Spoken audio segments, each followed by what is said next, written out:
Everyone welcome to my channel. అందరూ ఎలా ఉన్నారు? ప్రతి ఒక్కరికి ఎంతగానో ఉపయోగపడే చాలా మంచి యూజ్ఫుల్ కిచెన్ టిప్స్‌ని అయితే ఈ వీడియోలో షేర్ చేయబోతున్నాను. ఈ టిప్స్‌తో మన ఇంట్లో పనులను చాలా సులువుగా చేసుకొని, మన టైంతో పాటు మనీని సేవ్ చేసుకొని, మన ఇంట్లో వస్తువులన్నిటిని తళతళ మెరిసేటట్టు చేసుకోవచ్చు. సో, ఇంక ఫస్ట్ టిప్‌నైతే తెలుసుకుందాం. మన ఇంట్లోనే ఉండే డోర్లు, కిటికీలు ఇవన్నీ కూడాను ఒక్కొక్కసారి షైనింగ్ లుక్ అనేది తగ్గిపోయి డల్లిష్‌గా ఇలా మనకి కొంచెం డస్ట్ అనేది పట్టేసి, ఒక్కొక్కసారి డోర్‌లకి పుచ్చు అనేది పట్టేసి అంటే చూడండి చెదల్లాంటివి గట్టా పట్టేసి, త్వరగా డోర్‌లనేవి మనకి చెదలుగా పట్టేసి పౌడర్‌లా రాలిపోయి పాడైపోతుంటాయి కదా! డోర్‌లనేవి ఎన్ని సంవత్సరాలైనా కూడాను లుక్కు షైనింగ్ అనేది తగ్గకుండా, మురికి డస్ట్ అనేది పట్టకుండా, మంచి సువాసన భరితంగా, ఎటువంటి చెదలు పట్టకుండా మనకేంటంటే అలానే ఉండాలనుకున్నట్లయితే సింపుల్‌గా ఇలా ట్రై చేయండి. ఒక వెడల్పాటి బౌల్ తీసుకొని ఇందులో కొంచెం అంటే కొంచెం కోకోనట్ ఆయిల్ వేసేసుకోండి. ఆ తర్వాత ఇందులో మంచి సువాసన రావడం కోసం నేను కంఫర్ట్ లిక్విడ్ అంటే సాఫ్ట్ టచ్ లాంటివి గట్టా ఉంటాయి కదా! మనం బట్టలకు పెడతాము.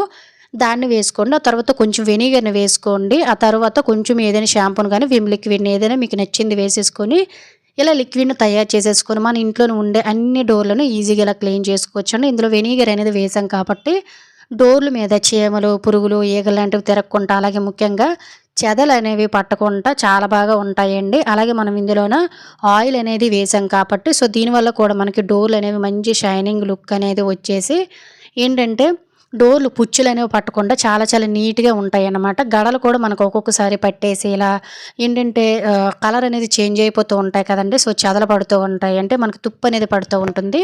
అది కూడా పోతుందనమాట. ఇలా ఇంట్లోనే ఉండే మన కబోర్డ్స్ గానియండి, విండోసు, డోర్సు ఇలా మనకి వుడెన్ ఐటెమ్స్ అనేవి కూడా ఉంటాయి కదండీ ఇంట్లోన. మన కిచెన్‌లో గాని, బెడ్‌రూమ్‌లో గాని ఇటువంటి వుడ్ ఐటెమ్స్ ఇవన్నిటిని ఈజీగా క్లీన్ చేస్తే మంచి షైనింగ్ లుక్ అలాగే ఇందులో సాఫ్ట్ టచ్ వేసాం కాబట్టి మంచి సువాసన అనేది వస్తుంది. డోర్ అయితే చూసారు కదా! ఎంత బావుందో. అలాగే మనం ఇటువంటి మిషన్ మనకు టేబుల్ అనేది ఉంటుంది కదా! కిందన మిషన్‌తో పాటు ఈజీగా క్లీన్ చేశామంటే ఎన్ని సంవత్సరాలైనా ఇటువంటి వుడెన్ ఐటెమ్స్‌కి చెదలు పట్టకుండా, షైనింగ్ తగ్గిపోకుండా, లుక్ అనేది పోకుండా వస్తువులనేవి చాలా కొత్త వాటిగా ఉండడమే కాకుండా ఇంట్లోన మంచి స్మెల్ కూడా వస్తుందండి వీటిలతో క్లీన్ చేయడం వల్ల. ఇంట్లో వస్తువులు ఎప్పుడు తళతళ మెరిసిపోవాలంటే సింపుల్‌గా ఇలా చిన్న ట్రిక్‌ని ట్రై చేయండి. చాలా డబ్బులు ఆదా అవుతాయి. ఇంక సెకండ్ టిప్ నేను తెలుసుకుందాం. ఇటువంటి ఫేస్ ప్యాక్‌లు, క్రీములు వాడకుండా చిన్న పిల్లల కంటే మృదువుగా మన ఫేసు అన్నీ మారిపోవాలంటే సింపుల్‌గా చిన్న ట్రిక్‌ని ట్రై చేయండి. నార్మల్‌గా ఈ చలికాలంలో మన ఫేస్ అనేది నిర్జీవం లేనట్టు అంటే పగిలిపోయి పులుసు బారిపోయినట్టు ఉంటుంది కదండీ! సో, ఇలా మనకి స్కిన్ అనేది డ్యామేజ్ అవ్వకుండా స్కిన్ అనేది ఎప్పుడు కూడా స్మూత్‌గా ఉండాలంటే సింపుల్‌గా ఇలా ట్రై చేయండి. అలోవెరా అందరికీ అవైలబుల్‌గానే ఉంటుందండి. మన ఇంట్లోనే ఉంటూనే ఉంటుంది కదా! సో, చిన్న అలోవెరా ముక్కని తీసుకొని సైడ్‌లో కట్ చేసేసి ఇలా పైన పొట్టు తీసుకొని లోన ఉండే గుజ్జుని సెపరేట్ చేసేసుకోండి ఒక బౌల్‌లోకి. అలోవెరా రెగ్యులర్‌గా ఎవరైతే స్కిన్‌కి అంటే ఫేస్ మీద గాని, బాడీ మీద గాని యూజ్ చేస్తారో చర్మం మీద ఉండే డల్‌నెస్‌ని తగ్గించి చాలా స్మూత్‌గా, సిల్కీగా చేయడానికి చాలా బాగా యూజ్ అవుతుందండి. ఓన్లీ ఇది మన బాడీకి, స్కిన్‌కే కాకుండా హెయిర్‌కి కూడా చాలా మంచిదండి. సో, దీన్ని ఒక బౌల్‌లోకి వేసేసిన తర్వాత కచ్చా పిచ్చాగా అయితే ఈ విధంగా దంచేసుకోండి. అలాగే ఫ్రెండ్స్ ఇంకో చిన్న రిక్వెస్ట్ ఇంకా మీరు ఎవరైనా మన ఛానల్ సబ్స్క్రైబ్ చేసుకోలేకపోతే ప్లీజ్ సబ్స్క్రైబ్ చేసుకోండి.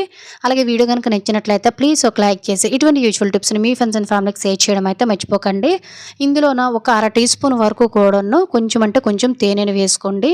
తేనె అనేది మన స్కిన్‌లోకి చొచ్చుకుపోయి చక్కగా బ్లాక్ సర్కిల్స్‌ని గానియండి, ఇలా మచ్చలను తగ్గించడానికి చాలా బాగా యూజ్ అవుతుంది. అలాగే ఒక 2, 3 చిటికెల వరకు కూడాను పసుపుని యాడ్ చేసుకొని మూడిటిని మిశ్రమంగా చేసేసుకొని దీన్ని మనమైతే చక్కగా ఒక నలుగురు కూడా రాసుకోవచ్చండి ఫేస్‌కైతే దీన్ని. సో, నేను వీడియోలో ఎక్కువ కనిపించాలి కాబట్టి కొంచెం ఎక్కువ తయారు చేశాననమాట. ఇలా మిశ్రమాన్ని తయారు చేసేసుకొని మీరు వీక్లీ ఈ చలికాలంలో అయితే రెగ్యులర్‌గా కూడా ట్రై చేయండి. రోజు తప్పించి రోజైనా టైం ఉంటే. లేదనుకున్నట్లయితే వారానికి ఒకసారైనా వీకెండ్ టైంలోనైనా కూడా దీన్ని ఫేస్‌కి, నెక్కకి, చేతులకు, కాళ్ళకు అప్లై చేసుకొని ఒక గంట తర్వాత వాష్ చేసుకొని చూడండి. మీ ఫేస్ మీద ఉండే మచ్చలు అన్నీ తగ్గుతాయండి. ఎందువల్లంటే స్కిన్‌ని చాలా బాగా కొంతమంది డార్క్ సర్కిల్స్ అనేవి వచ్చేసి స్కిన్ అనేది వింకిల్స్‌గా అంటే చూడండి కొంతమందికి చిన్న వయసులోనే చర్మం అనేది జారిపోయినట్టు కనిపిస్తుంది కదా! అలా చర్మం అనేది టైట్ చేయడానికి ఫేస్ మీద ఉండే మచ్చలు, మరకలు తగ్గించి స్కిన్ అనేది చాలా స్మూత్‌గా చిన్న పిల్లలకంటే స్మూత్గా తయారైపోతుందండి. ఒకసారి ట్రై చేయండి, మీకే రిజల్ట్ అనేది తెలుస్తుంది. ఇలా ఒక అరగంట గంట పక్కన పెట్టేసుకున్న తర్వాత ఒక్కసారి నార్మల్ వాటర్ తోటి వాష్ చేసేసుకొని కొన్ని రోజులు చూసి చూడండి.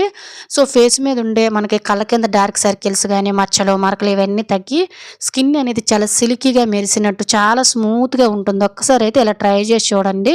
ఎటువంటి బ్యూటీ పార్లర్ చుట్టూ తిరగకుండా చాలా డబ్బులను ఆదా చేసుకోవచ్చు. ఇంకా మూడవ టిప్ అనేది తెలుసుకుందాము. మన ఇంట్లోన ప్రతిరోజు యూజ్ అయ్యే టిప్పేనండి ఇది. మన ఇంట్లోన రైస్ కానీ బిర్యానీ లాంటివి గట్టను మనం నైట్ తినేసిన తర్వాత ఎంతో కొంత మిగిలిపోతే బాక్స్లో ఎక్కువ ఉంటే మనం తీసి ఫ్రిడ్జ్లో పెడుతూ ఉంటాం కదా. ఎందువల్లంటే నార్మల్గా బయట పెడితే పాడైపోతుందని. బట్ నెక్స్ట్ డే దాన్ని తినాలనుకునేటప్పుడు మనకి ఈ విధంగా గట్టిగా అయిపోతుందండి. అలా అని దీన్ని తీసుకొని వెళ్ళి పడేయలేము. ఇలా గట్టి తిన్నామంటే తినలేము, అరగదు కూడాను. సో అలాంటప్పుడు బిర్యానీ వండేటప్పుడు ఏ విధంగా మనకి టేస్టీగా వేడివేడిగా ఉందో అదే విధంగా బిర్యానీ టేస్ట్ పోకుండా వేడివేడిగా తినొచ్చండి. దీనికోసము ఇలా మీరు చక్కగా ఒక కుక్కర్ని తీసుకొని ఇందులోన మీరు తీసుకునే బిర్యానీ అయితే బిర్యానీ, రైస్ అయితే రైస్, దాన్ని బట్టి పావు గ్లాస్ అర గ్లాస్ వరకు కూడా వాటర్ని పోసుకోవాల్సి ఉంటుంది. మరీ ఎక్కువ వాటర్ పోస్తే మనకు వరదలా అయిపోతుంది కాబట్టి సో కొంచెం ఒక పావు గ్లాస్ వాటర్ అనేది అడుగు మాడిపోకుండా ముందైతే వేసేసుకొని ఆ తర్వాత ఉండలు అనేవి లేకుండా రైస్ని కానీ బిర్యానీని కానీ ఇలా మనం వేడి చేసుకోవాల్సినవి ఏవైతే ఉన్నాయో సో అవన్నిటిని కూడాను సో ఆకులు అనేవి ఉన్నాయి కదండి, వాటిని అస్సలు తీయకండి. ఫ్లేవర్ అనేది మనకి ఇంకా బాగుంటుంది అనమాట. వాటి తీసి బయట పడేస్తూ ఉంటారు కానీ కొంతమంది. దాంతోపాటు అలా ఉడికించేయండి. ఆ తర్వాత పైనుంచి కూడా చుట్టూ కూడా కొంచెం మరొక పావు గ్లాసు వాటర్ అనేది వేసేసుకుని పైనుంచి ఇలా 4-5 సార్లు చిలకరించేసి మూత పెట్టేసి చక్కగా విజిల్ పెట్టి ఒక విజిల్ అనేది తెప్పించేయండి. సో మీడియం టు లో ఫ్లేమ్లోనే ఇలా మీరు ఒక్క విజిల్ తెచ్చేయండి. ఎక్కువ అవసరం లేదు, ఒకే ఒక్క విజిల్. ఇలా మనం ఒక్క విజిల్కే మనం బిర్యానీ అనేది అప్పటికప్పుడు తయారు చేసినట్టు టేస్ట్ అస్సలు మారిపోదు. అలాగే వేడివేడిగా చాలా స్మూత్గా గట్టిగా అయిపోయిన రైస్ అంతా నార్మల్ స్టేజ్లోకి వచ్చేస్తుంది అనమాట. ఇలా మిగిలిపోయినవి మనకు అప్పుడప్పుడు మాత్రమే ఇంట్లో ఉంటాయి కాబట్టి సో ఇలా మనము రైస్ని కానీ ఏదైనా వేస్ట్ చేసుకోకుండా చాలా హ్యాపీగా తినొచ్చు అనమాట. ఖచ్చితంగా ట్రై చేయండి, యూజ్ అవుతుందంటే. ఇంకా 4వ టిప్పునైతే తెలుసుకుందాం. మార్నింగ్ లేచి నుంచి కిచెన్లోన మనం చాపింగ్ బోర్డు మీద వెజిటేబుల్స్ అని ఉల్లిపాయలని ఇలా రకరకాలుగా కట్ చేస్తూ ఉంటాం. కానీ చాపింగ్ బోర్డు కడిగేస్తూ ఉంటారు కొంతమంది, ఇంకొంతమంది అయితే అసలు పక్కనే పెట్టేస్తూ ఉంటారు.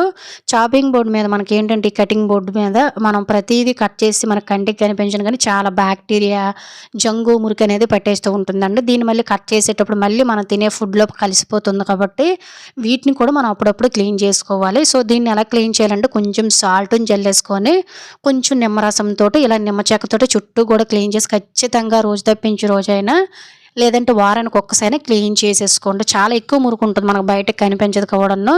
సో చాలామంది ప్లాస్టిక్ వాడుతూ ఉంటారండి. ప్లాస్టిక్ అనేది అంత సేఫ్ కాదు. ఎందువల్లంటే మనం కూరగాయలు గట్రా కట్ చేసేటప్పుడు ఆ ప్లాస్టిక్ కలిసిపోతుందండి. ఇటువంటి ఎప్పుడైనా చెక్క ఐటమ్నే వాడుకోవాలన్నమాట. హెల్త్కి కూడా మంచిది, ఎటువంటి సైడ్ ఎఫెక్ట్స్ అనేవి ఉండవు. సో చెక్క ఐటమ్ అనేది ఎక్కువ రోజులు పాడైపోకుండా, స్మెల్ రాకుండా, బ్యాక్టీరియా ఫామ్ అవ్వకుండా, చెదపట్టకుండా ఉండాలంటే సింపుల్గా ఇలా కాటన్తో ఒకసారి నేను క్లీన్ చేసి చూపిస్తున్నాను చూడండి. ఎంత మురికి వచ్చింది, ఇంతకుముందు నీట్గానే ఉన్నట్టే ఉంది. కానీ ఆ తర్వాత కాటన్తో శుభ్రంగా ఇలా నీట్గా తుడిచేసుకొని ఒక్కసారి వాష్ చేసేసి వీలుంటే ఎండలో పెట్టుకొని వాడుకోండి. ఎటువంటి మనకి హెల్త్ ప్రాబ్లమ్స్ రావు, వుడ్ కూడా పాడైపోకుండా ఎక్కువ రోజులు ఉంటుందన్నమాట. దీనివల్ల కూడా మన టైంతో పాటు హెల్త్కి కూడా చాలా మంచిదే. ఇంకా 5వ టిప్ అనేది తెలుసుకుందాం. మనలో చాలా మందికి కూడాను ఎక్కువగా మోకాలు నొప్పులు, చేతి నొప్పులు, అలాగే అరికాలు మంటలు, అరిచేతి నొప్పులు అనేవి వచ్చేస్తూ ఉంటాయి కదండి. ముఖ్యంగా ఈ చలికాలంలో ఇంకా ఇవి ఎక్కువైపోయి పట్టేసినట్టు కూడా ఉంటాయండి. ముఖ్యంగా షుగర్ బీపీ ఉన్నవారైతే చాలా ఇబ్బంది పడిపోతుంటారు ఈ పెయిన్స్తోను. ఎక్కడ కూర్చున్నా పట్టేస్తూ ఉంటాయి చలికి. అలాగే కొంతమంది చిన్నపిల్లలకి కూడా నైట్ అయ్యేసరికి ఆడుతారు కాబట్టి మోకాల నొప్పులు, చేతి నొప్పులు గట్టు వచ్చేసి పిల్లలు ఇబ్బంది పడిపోతుంటారు కాబట్టి సింపుల్గా ఒక చిన్న ట్రిక్ని ట్రై చేయండి. జస్ట్ చిన్న గోధుమ పిండి ముద్దనైతే ఒకటి తీసేసుకొని స్టవ్ వెలిగించేసుకోండి. అలాగే ఒక్కొక్కసారి మనం పడిపోయేటప్పుడు కూడా పడిపోయిన ప్లేస్ చుట్టూ కూడా వాపు అనేది వచ్చేసి నొప్పి గట్ట వచ్చేసి చాలా ఇబ్బంది పడిపోతుంటాం కదా. అప్పుడు కూడా చిట్కా చాలా బాగా యూజ్ అవుతుందండి. అలాగే ఇంట్లో పెద్దవారు ఉన్నారంటే ఏజ్ ప్రభావం వల్ల వాళ్ళకి ఏంటంటే నొప్పులు అనేవి రెగ్యులర్గా వచ్చేస్తూ ఉంటాయి కాబట్టి సో ఇలా ట్రై చేసినట్లయితే ఎక్కువ మెడిసిన్స్ వాడకుండా చాలా సింపుల్గా ఈ నొప్పులను తగ్గించుకోవచ్చు. ఇలా పెనము బ్యాక్ సైడ్ చక్కగా ఇలా కొంచెం గోధుమ పిండిని పెట్టేసుకోండి. ఇలా పెట్టేసుకొని జస్ట్ డైరెక్ట్గా ఇలా స్టవ్ మీద కొంచెం కాల్చేసుకున్నారు అనుకోండి, మన గోధుమ పిండిలోన వేడి అనేది లాక్ అయినట్టు ఉంటుంది. పిండిలో వేడి అనేది చాలా ఎక్కువ సేపు కూడా ఉంటుందండి. ఇలా మీరు స్టవ్ మీద చక్కగా కాల్చేసుకొని దీన్ని తీసేసుకోండి. నొప్పులు, అరిచేతి నొప్పులు, అలాగే మంటలు అనేవి వచ్చేస్తాయి కదండి అరికాళ్ళు, అరిచేతులు, అవి తగ్గడం కోసం నేను ఇందులో కొంచెం కొబ్బరి నీళ్ళని ఇలా గరిట్లో వేసుకొని కొంచెం పసుపు అలాగే కర్పూరం వేసుకొని వేడి చేసుకొని ఎక్కడెక్కడ ఎక్కడైతే నొప్పులు ఉన్నాయో సో అక్కడ మనం ఈ విధంగా కొంచెం అప్లై చేసుకొని ముందైతే వేడి చేసిన గోధుమ పిండి మీద కూడా ఈ ఆయిల్ని చక్కగా అప్లై చేసుకొని ఈ నొప్పుల మీద పెట్టామంటే నొప్పులు అనేవి మనకి చాలా క్షణాల్లోనే రిలీఫ్ అనేది వచ్చేస్తుందండి వేడి నూనె వల్ల. అలాగే మనకి ఏంటంటే ఇలా గోధుమ పిండి వేడిగా ఉంటుంది కాబట్టి బ్లడ్ సర్క్యులేషన్ అయ్యి ఈ కాళ్ళు నొప్పులు మోకాళ్ళ నొప్పులు పట్టేసినట్టు ఉంటాయి కదా, ఇవన్నీ చక్కగా తగ్గుతాయి. ఎక్కడెక్కడైతే మనకి పెయిన్స్ ఉన్నాయో అరిచేతులు మంటలు కాళ్ళు మంటలు అవన్నీ ఉన్నాయో ఆ ప్లేసులు ఈ ఆయిల్ రాయడం వల్ల అరిచేతులు అరికాళ్ళు మంటలు తగ్గి నొప్పులు వాపులు లాంటివి కూడా చక్కగా తగ్గుతాయి. చాలా మంచి రెమెడీ. ఎటువంటి మెడిసిన్స్ లేకుండా ఖచ్చితంగా ట్రై చేయండి. ఇది అండి ఈరోజు వీడియోలో. ఈ ఉపయోగకరమైన టిప్స్ కనుక మీకు యూజ్ అయినట్లయితే ఒక లైక్ చేసి ఇటువంటి యూజ్ఫుల్ టిప్స్ని మీ ఫ్రెండ్స్ అండ్ ఫ్యామిలీకి షేర్ చేసి మన ఛానల్ ఫాలో అవ్వడం అయితే మర్చిపోకండి. Thank you for watching. Bye.